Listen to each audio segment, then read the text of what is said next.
Before we begin the playthrough, we'll take a moment to correct a couple of errors made in the previous videos. The first error was indicated in the last video during the Japanese reinforcement step and the misplacement of the Japanese carrier Junyo. The expansion rules state that the reinforcement carrier should be placed in a fleet that has the least number of that type already present.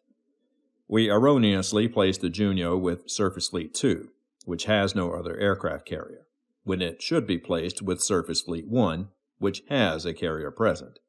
So we'll place it there. After digging through the rules, the second thing to correct involves land-based aircraft that have been destroyed. In the second playthrough video during the Battle of the Solomon Islands, the U.S. airfield was destroyed by the Japanese, so the 4 U.S. land-based aircraft stationed there were also destroyed. We then, correctly, placed the destroyed aircraft in the U.S. reinforcement box for later use. However, we also did the same for the Japanese land-based aircraft destroyed in the same battle. But these aircraft were destroyed in combat and not because of airfield destruction. Therefore, these aircraft should not be placed in the Japanese reinforcement pool and are removed from the game permanently. Fortunately, neither of these errors affect the ongoing campaign. So, let's continue with the video.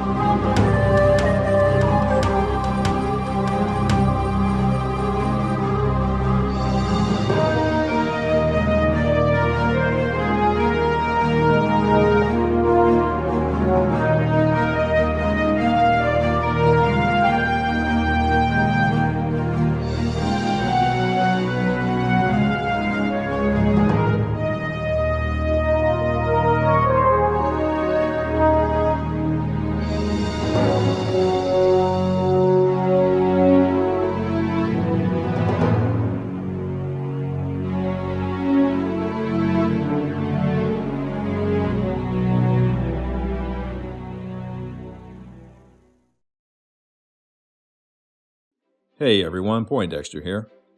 And in this video we continue our playthrough of Fleet Commander Nimitz, published by Dan Verssen Games, along with the Adversary Admiral Yamamoto expansion. In the last turn, the Japanese landed massive infantry reinforcements in the Solomons. Though U.S. forces also landed more infantry, they are still outnumbered on the ground. U.S. forces will have to continue supporting their forces in the Solomons to ensure the Japanese cannot gain a foothold in the area. Hopefully, the islands won't sink under the weight of Japanese infantry. So, let's begin the next campaign turn.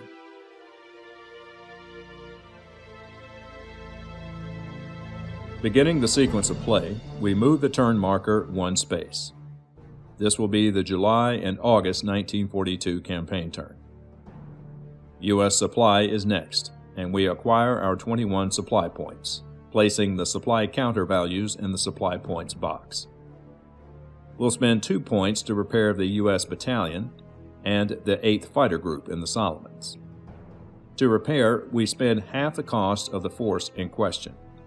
The 8th Fighter Group costs 2 points, so we spend 1 point to repair it. The minimum cost to repair a force is 1 point, which is why we spend a 2nd point to repair the U.S. battalion, even though it has a 0 cost. Looking at our forces in Hawaii, one of our submarine groups is damaged as well, so we'll spend another point to repair it. This leaves us with 18 supply points. These are all the reinforcements we have remaining. Adding up the numbers, it will cost us 11 supply points to purchase everything we have, which is what we will do. This leaves us with 7 supply points, enough to run some scouting missions and to spend on battle plans. And we place our purchased forces in the West Coast. U.S. scouting is next in the sequence. We'll spend 3 supply points for 3 scouts. We'll place 2 scouts on the 2 naval fleets in the Gilbert Islands, and the 3rd scout on Carrier Fleet 4 in Japan. We now begin rolling orders for the scouted Japanese fleets. The resupply counter is not moved during scouting rolls, and we add +2 to the final roll in 1942 campaigns. We start with Surface Fleet 2, which is the smallest of the 3 fleets. We roll an 11, but we add 2 for a 13, an east order. The fleet must move to an area closer to Hawaii that has Japanese forces ashore. But between Hawaii and Samoa, there are no Japanese forces ashore, so we refer to the If Cannot section of the order and roll another die for the new location. We roll a 6, which is Alaska. Carrier Fleet 5 is next. It's another 11, which is increased to 13, and an east order. We roll another die for the fleet's new location. It's a 5, which is a sortie. The sortie order moves the fleet to an area where there are U.S. and Japanese forces ashore. The only area is the Solomon Islands, so the fleet transits there. Carrier Fleet 4 in Japan is the last to be scouted. It's a 15, which is increased to 17, and another sortie order. The fleet transits to the Solomon Islands, along with Carrier Fleet 5, and the situation in the Solomons just got much worse. With scouting complete, we place moved markers in the areas where the Japanese only have 1 infantry or land-based aircraft, and we replace the in-transit counters as well. The movement step is next, beginning with U.S. movement. Between Japanese Carrier Fleet 4 and 5, there are 3 fleet carriers, 2 small carriers, 2 battleships, 3 destroyers, a cruiser, and 2 transports in the Solomons. U.S. forces in Hawaii currently consist of 3 fleet carriers, 2 battleships, 3 destroyers, 6 cruisers, and 4 submarines, along with 2 land-based aircraft and 2 infantries. The Japanese clearly have the numerical advantage in aircraft carriers, and even if we sent all 3 of ours to the area, it would still not be enough, and we'd put at risk our most valuable naval assets. But we will send 3 submarine forces, even though their chances of scoring any damage are low. It's a hard choice, but the Solomons will be mostly on their own this turn. We can't overlook the fact that winning the game isn't about sinking the most enemy ships, but about holding objectives. One specific objective will be the target of U.S. forces this turn, the Gilbert Islands. There was a reason for sending 2 scouts here, an attempt to send the Japanese fleets away from the area. It succeeded for the moment. Our goal is to attempt to claim a less defended objective in case the Solomons fall during this turn. As an objective with few Japanese forces, the chances are good that other fleets will be sent to this area, so we'll send a significant U.S. task force to meet them. The carriers Hornet and Wasp are chosen, along with 3 cruisers and 2 destroyers. We'll also send the 32nd Infantry. Japanese Surface Fleet 2 is making a run for Alaska. The force is small, a cruiser, destroyer, and 2 battalions on a transport. We already have land-based aircraft ashore, but we'll send more for insurance. We'll send MAG-23 from the West Coast, along with MAG-13 from Samoa. We'll transfer the 343rd Fighter Group to Samoa, along with a bomber group from the West Coast. For our naval forces, we'll send 2 battleships and 2 cruisers, along with the 2nd Marines.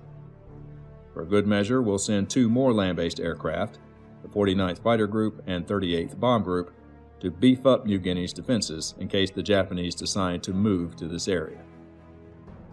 We'll also place a submarine force in the raiding box to suppress Japanese reinforcements. And we'll send the last of our reinforcements from the West Coast to Hawaii. This completes the U.S. movement segment, and now we begin rolling for Japanese orders. Surface Fleet 3 and Carrier Fleet 1 both have a total of 3 forces. Choosing at random, we'll roll for Carrier Fleet 1 first. We roll an 11, a support order, which moves the fleet to an area where there are Japanese forces ashore. There are several to choose from, so, selecting at random, Carrier Fleet 1 heads to the Mariana Islands. The Japanese infantry did not move since there were U.S. forces ashore in the Solomons, and we moved the resupply counter up 1 space. Since the fleet moved to a different area, we refill the empty transports with 2 infantries. We take 1 from Japan, the 51st Infantry, and the 2nd from the battalion pool. We roll orders for Surface Fleet 3 next. We roll a 19 on offensive. The fleet will move to an objective that has no Japanese forces ashore, but is adjacent to an area that does. There are 2 choices here, New Guinea and New Caledonia, both of which are adjacent to the Solomons, which has Japanese forces ashore. Choosing at random, Surface Fleet 3, unfortunately, moves to the lightly defended New Caledonia. The fleet is small, but contains the battleship Yamamoto, which could wreak havoc on the lone U.S. battalion defending the area. After this order, we move the resupply counter back 8 spaces. With 4 land-based aircraft, the Japan area is next on the orders roll. It's a 10, a withdrawal order. 2 land-based aircraft move back to Japan, but the forces are already there, so we perform a hold order instead, and we increase the resupply counter 4 spaces, which adds a +2 modifier to the next orders roll. We choose 2 aircraft to remain behind, and roll orders for the remaining forces. It's a 5, which is increased to 7, a refit order, but the forces are already in Japan, so we perform another hold order once again. The resupply counter is moved 4 more spaces, and now we add +5 to the next orders roll. Carrier Fleet 2, with a total of 5 forces, is next. We roll an 11, a support order, but we add +5 to the final roll for a 16, which is reinforce. This is the order we were expecting, as the fleet moves to an objective with Japanese forces ashore. The 2 choices are the Solomons and the Gilbert Islands, but the Gilberts have the fewest Japanese forces, so the fleet moves there and into our ambush. The resupply counter is not moved after this order. Battleship Fleet 1, with a total of 8 forces, is next. We roll a 7, but we add +5 to the roll, which makes 12, a south order. The fleet moves 1 area closer to Australia, which is the Marshall Islands. The resupply counter remains in its current space after this order.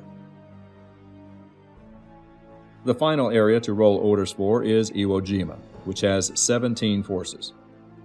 Both fleets in the area have the same number of forces, so we'll start with Surface Fleet 1.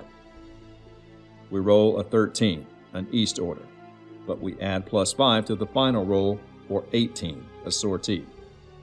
The fleet and 2 land-based aircraft are moved to an area with both Japanese and U.S. forces ashore.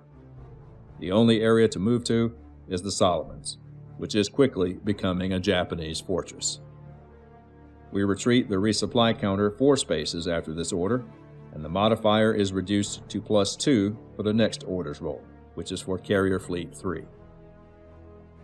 The fleet rolls a 4, which is increased to 6, a refit order. The fleet, thankfully, moves to Japan.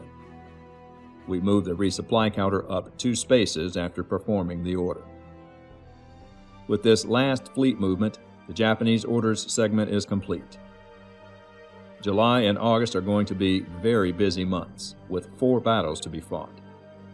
U.S. forces in the Solomons are close to breaking, with the Japanese sending massive reinforcements to the area. New Caledonia was caught unawares as a small Japanese fleet appears offshore.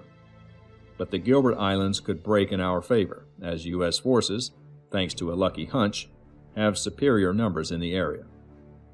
In Alaska, U.S. forces were able to quickly send reinforcements after scouts revealed an enemy fleet headed this way.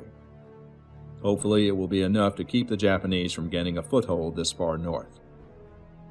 Now, it's time to start resolving battles, and we'll begin with the desperate situation in the Solomon Islands. Due to the large number of forces in this battle, we'll save time by quickly setting up U.S. and Japanese forces on the battle map. U.S. forces will be placed first, then the Japanese.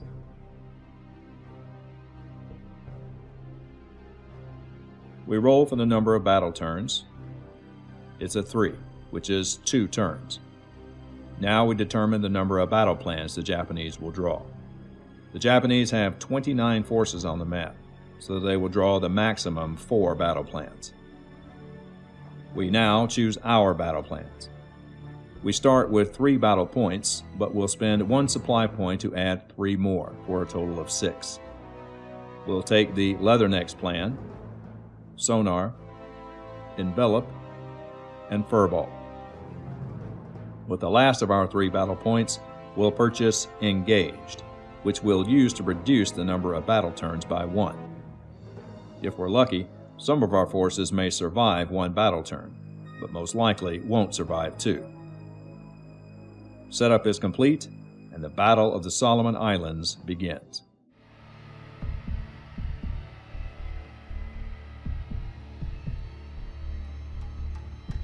The Japanese begin by drawing their 4 battle plans.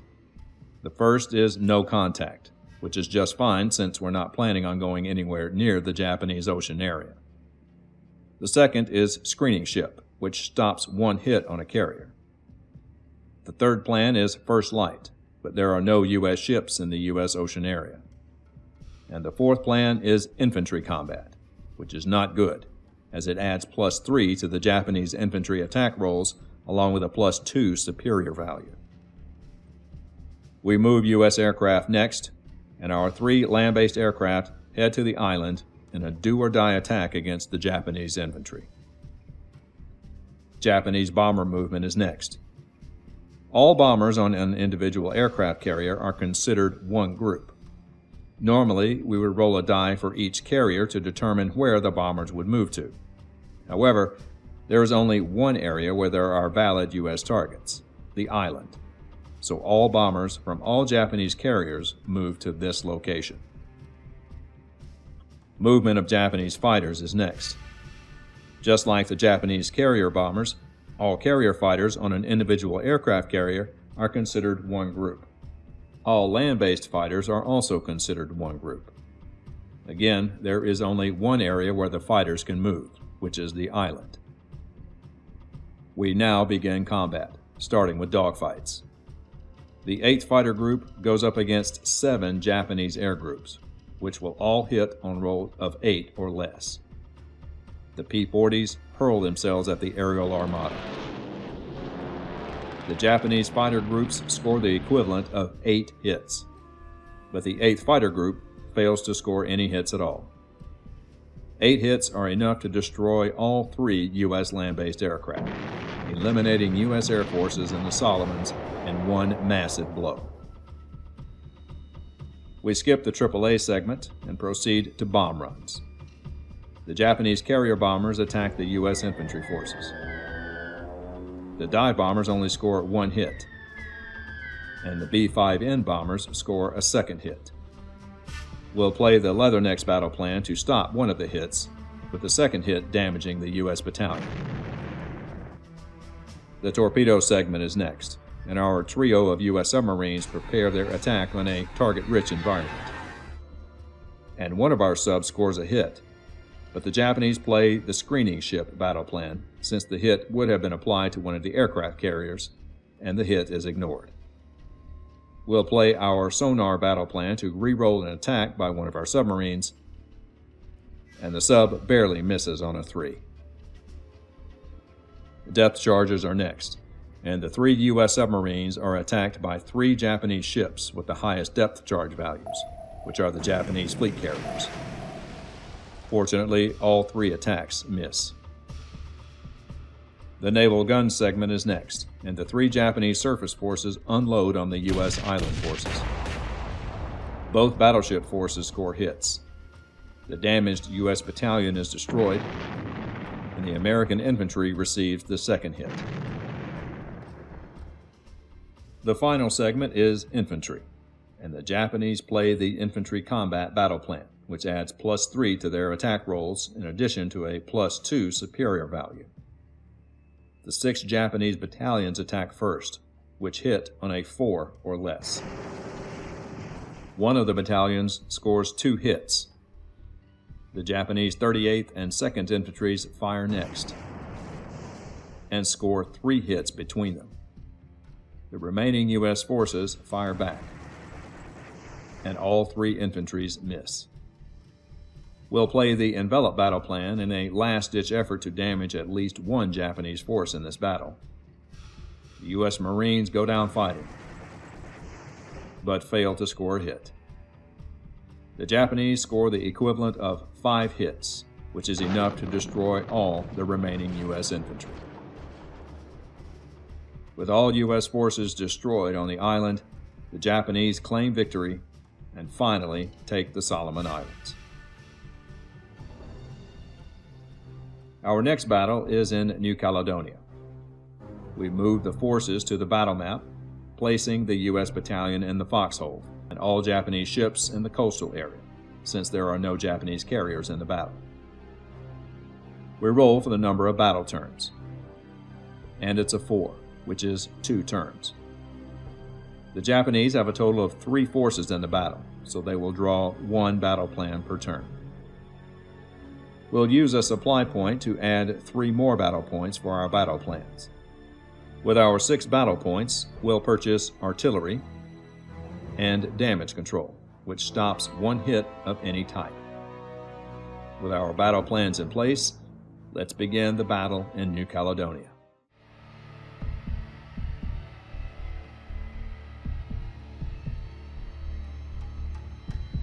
We begin the turn by drawing a Japanese battle plan and its carrier attack, which has no effect. We proceed directly to combat and the naval guns segment. The battleship force fires and lands a hit on a 6, but will play the damage control battle plan, which stops the hit. Infantry advance is the next step we can play, and the Japanese battalion lands on the beach. We advance the battle turn counter and begin our last combat turn. We draw 1 Japanese battle plan, and unfortunately it's ship combat, which adds +3 to all naval attack rolls, guaranteeing the Yamato battleship force will score a hit during the naval gun segment, which is next. The battleship fires and hits on a 3, which was a close one. A roll of 2 or less would have destroyed the battalion. Fortunately, it is only damaged in the bombardment. We play the infantry segment next. We'll discard our artillery battle plan, which inflicts 1 hit on the Japanese battalion. We perform infantry advance next, and the battered Japanese battalion completes its move ashore. There are no other steps to perform, so we advance the turn counter, ending the battle.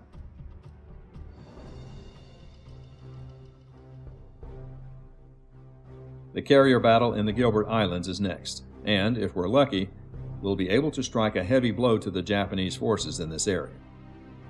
We begin by placing U.S. forces on the battle map. Our 2 carriers are placed in the ocean area, along with 2 destroyers as escorts. The remaining ships will be placed in the coastal area. Japanese ship placement is next. The light carrier Hosho is placed in the Japanese ocean area, along with the battleship force. The transport is placed in the coastal area, and the submarine is placed in the U.S. ocean area. This completes the placement of all forces in the battle. Next, we roll for the number of battle turns. It's a 10, which is 4 turns. We now determine the number of Japanese battle plans.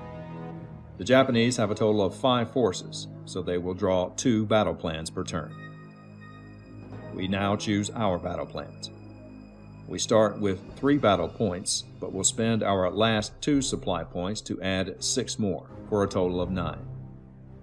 We'll purchase ranging shots, furball, sonar, artillery, first light, and AAA. Setup is now complete, and we're ready to begin the Battle of the Gilbert Islands.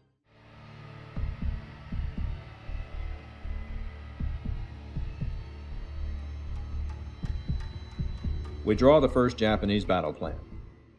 and its ship combat, which adds +3 to all AAA and naval attack rolls, along with a +2 superior value. The second plan is air combat, which does the same thing for dogfight and bomb rolls. Before we begin moving aircraft, we'll attempt a first light strike. If we roll a 7 or higher, we'll be able to launch an early attack before the Japanese can move their aircraft. We roll a 6. It fails, but we save the order and can try again on the next battle turn.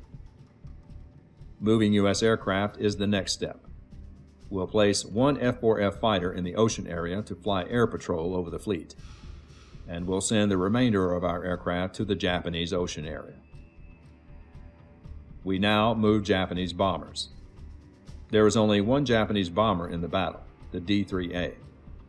We roll for the area the bomber will attack. It's a 10, and the dive bomber moves to the ocean area. Movement of Japanese fighters is next. We'll roll for the land-based fighter first. It's a 2, and the fighter moves to the Japanese ocean area. We roll for the carrier fighter next. It's a 5, which is the island, but there are no valid targets here. We move to the next higher area, which is the coastal area, but again, no valid targets. Moving up again is the U.S. Ocean with the F-4F fighter, and, as such, is a valid area, so the A6M is placed here. We begin the combat step, starting with dogfights. In the Japanese Ocean, the F-4F fighter and Ki-27 battle it out. The Japanese play the air combat battle plan, which adds +3 to the base attack and +2 to the superior value. The dogfight begins, and the Japanese are victorious. The F-4F rolls a 6, which misses, but the Ki-27 rolls a 2, the superior value, which scores 2 hits, destroying the F-4F. The dogfight in the U.S. Ocean is next. With the air combat battle plan, the Japanese fighter is guaranteed 1 hit, so let's hope the superior value isn't rolled. Fortunately, the A6M only lands 1 hit, but the F-4F wins the day, rolling a 2, which is the superior value, and 2 hits are scored, destroying the Japanese fighter. We'll play the furball battle plan, which adds a 3rd hit, damaging the D-3A dive bomber. The AAA segment is next. Japanese ships fire at the approaching U.S. aircraft, starting with the battleship force. We apply the ship combat battle plan, adding +3 to the base attack and a +2 to the superior value. The battleship will hit on a roll of 6 or less. We roll a 4, causing 1 hit. The Hosho fires her AAA next, which hits on a 5 or less. Fortunately, she misses on a 9. We apply the hit to one of our TBD torpedo bombers. U.S. ships form into 2 lines and fire their anti-aircraft at the damaged Japanese bomber. Since there is only 1 enemy aircraft, only 1 ship from each line can fire. The destroyers fire first, but miss. The carrier Hornet fires next, but they also miss. Bomb runs are next. Our carrier dive bombers attack the Japanese ships, and 1 bomber scores a hit. The torpedo bombers attack next and manage to land a 2nd hit.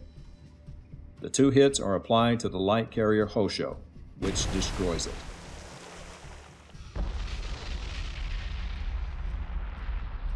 The depleted Japanese dive bomber force attacks the U.S. ships, but, thanks to the air combat battle plan, scores a hit on a roll of 5. We'll apply the hit to the carrier Wasp.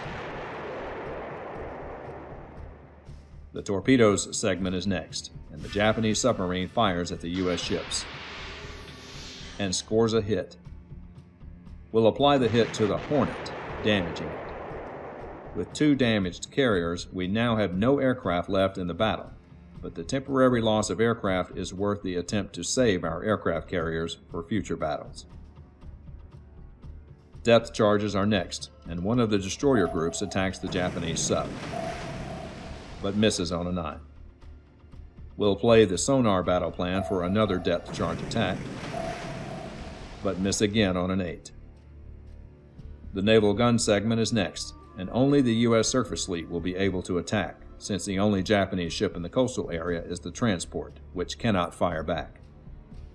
Our surface forces fire at the transport, and the cruiser Portland scores a hit. The rules state for every hit on a transport, 2 hits are scored on the infantry aboard, so we apply the 2 hits to the Japanese battalion, which destroys them. Unfortunately for the Japanese, we'll also play the ranging shots battle plan, which adds a 2nd hit. The 2nd hit destroys the 16th Infantry, wiping out the invasion force. The infantry segment is skipped since there are no infantry on the island, and proceed to infantry advance.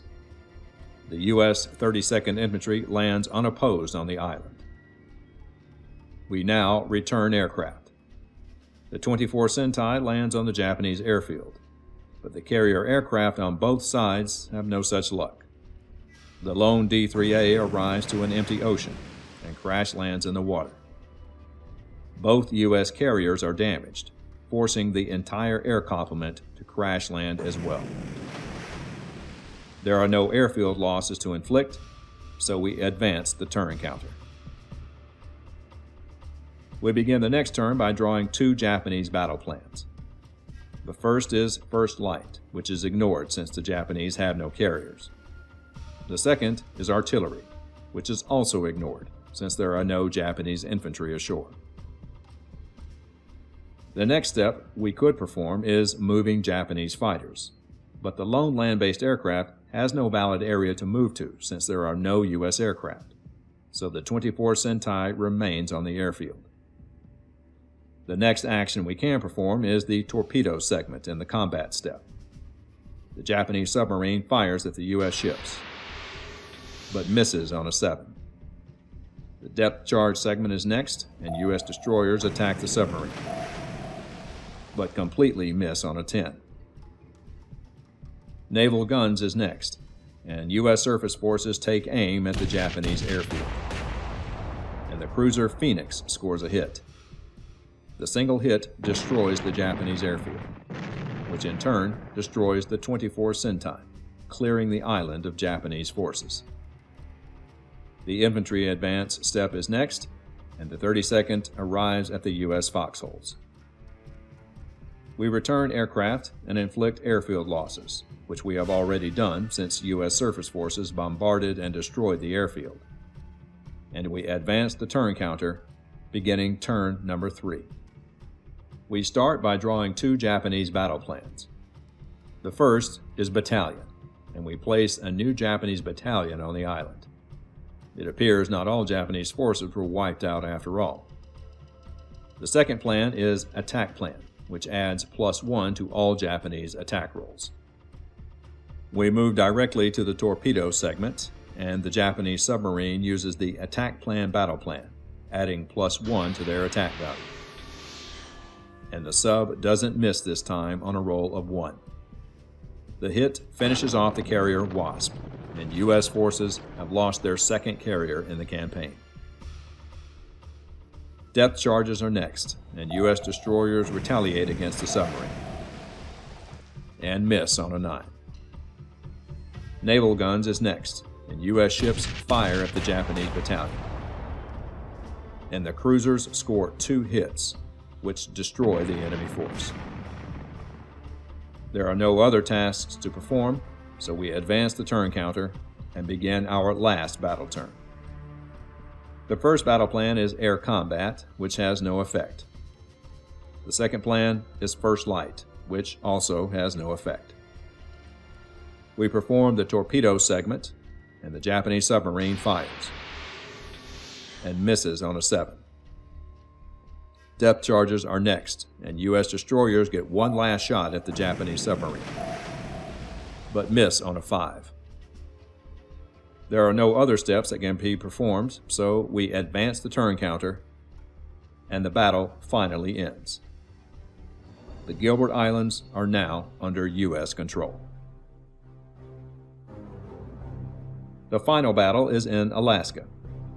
We move U.S. forces to the battle map first, and the Japanese next. We roll for the number of battle turns, and this battle will last for 3 turns. The Japanese have a total of 4 forces, so they'll only draw 1 battle plan per turn. We now choose our battle plans. We'll take the Leathernecks plan since we have Marines going ashore, and spend all our 3 battle points on diving attack, which adds an extra hit on a successful bomb attack. The setup is complete, and we're ready to begin the battle in Alaska.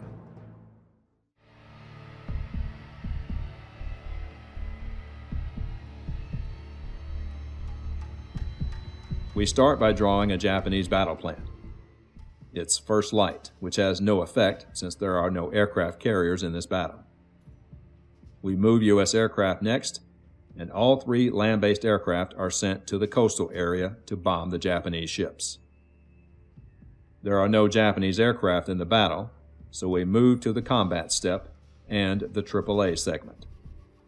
The 2 Japanese ships fire at the approaching U.S. aircraft, but both miss. Bomb runs are next, and U.S. aircraft attack the Japanese ships. And, somewhat incredibly, the B-17 group scores a hit, damaging the cruiser force. We'll play the diving attack battle plan, and the second hit destroys the cruiser. Naval guns are next, and U.S. ships unload on the Japanese destroyers. And the fleet scores 2 hits, both of which eliminate the Japanese destroyer force. We skip the infantry segment and proceed to infantry advance. The 2nd Marines travel directly to the U.S. foxholes, bypassing the beach, and the 2 Japanese battalions make their way ashore. We return aircraft to the airfield and advance the turn counter. Our next turn begins, and we draw a Japanese battle plan. It's Screening Ship, which has no effect. We move U.S. aircraft in the next step, placing them on the island to attack the Japanese battalions that just came ashore. The combat step is next, and we perform the bomb run segment. U.S. aircraft attack the Japanese infantry, but all 3 aircraft miss. We perform the naval guns segment next, and our surface ships bombard the Japanese forces. And every ship in the force score hits. The 4 hits destroy both Japanese battalions. With this last attack, the entire Japanese fleet has been wiped out, ending the battle.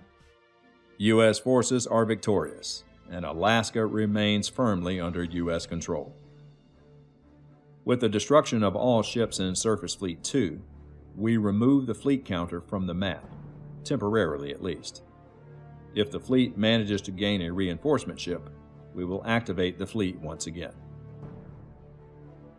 All battles have now been completed, and we return to the sequence of play and the Japanese reinforce step.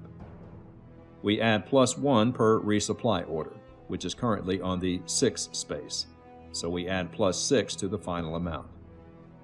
We apply a -1 modifier for each damaged Japanese force on the map. New Caledonia has 1 damaged Japanese battalion, but since it is in an area with U.S. forces, it is not counted. Finally, we apply a -3 modifier since we have a submarine raider present. With all modifiers tallied, we apply a +3 to the final dice roll. It's a 10, modified to 13. The Japanese are reinforced with 2 ships, 2 infantry, and 2 land-based aircraft. The Japanese only have 1 reinforcement ship left, which is the escort carrier Chuyo. Since we cannot add a second ship, we replace the reinforcement ship with 2 battalions instead. The Chuyo is placed with Carrier Fleet 2, replacing the destroyed Hosho. The remaining Japanese forces are placed in Japan. We skip Japanese repair, as there are no other forces needing repair, and perform the U.S. return to port step. And all ships on the campaign map are placed in the 1942-45 return to port box. The U.S. supply check is next. All U.S. forces remain in supply up to the New Caledonia area. With Japanese forces ashore in New Caledonia, the area is contested. This means anything beyond New Caledonia is effectively cut off from supply. This means New Guinea is not in supply. Any area that is not in supply suffers one hit to all infantry and land-based aircraft, so all the forces currently in New Guinea will be reduced by 1. Finally, we perform the U.S. defeat check. We currently control 6 objectives, which is in the historical range, so we are still the fleet commander. And with that, we've reached the end of the campaign turn. It was a bittersweet 2 months. The Solomon Islands fell to overwhelming Japanese forces. 13 Japanese infantry forces dominate the islands. The Japanese have effectively turned the Solomons into a major base of operations, threatening U.S. supply lines and Australia itself.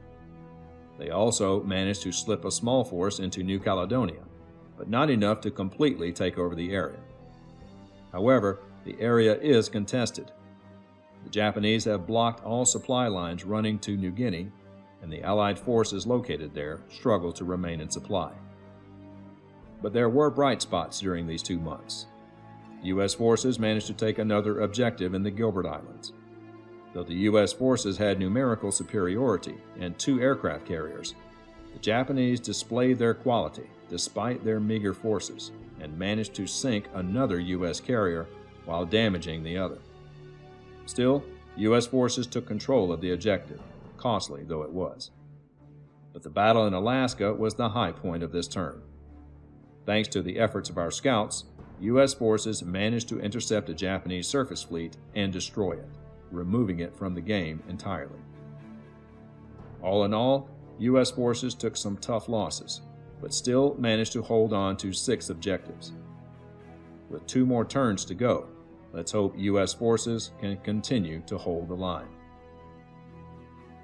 Thanks for watching, and we'll see you in the next video of Fleet Commander Nimitz.